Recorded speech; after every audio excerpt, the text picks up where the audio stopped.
What are some creative ways to use leading lines in composition? Well, I've got two tips here.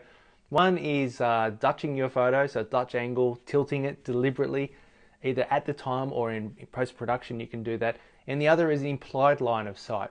Okay, so let's touch on Dutching first. So basically, a photo that has horizontal and vertical lines in there is quite stable, can be quite solid looking in your photo.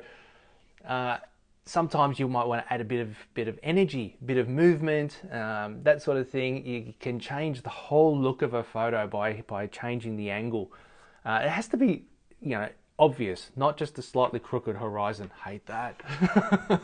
But when you do that, all of a sudden, all these vertical and horizontal lines can all of a sudden become leading lines and dynamic leading lines that go on a bit of a diagonal. You've got your Barak diagonal, your sinister diagonal. I talk about all this in my book, Stronger 4-Step System, a Stronger Photo Composition 4-Step System. I've got over 100 different techniques and tools in there. So that's Dutch angle. The other is the implied line of sight.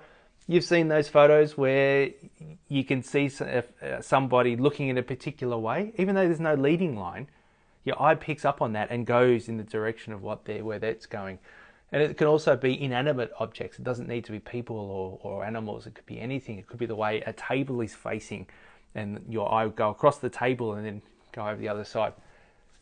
Two schools of thought there. With a leading line, have something at the end of it to reward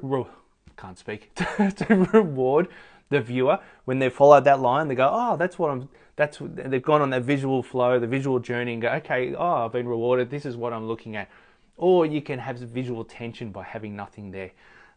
Lots of different ways you can use leading lines. Hopefully there's a couple that helps out for starters.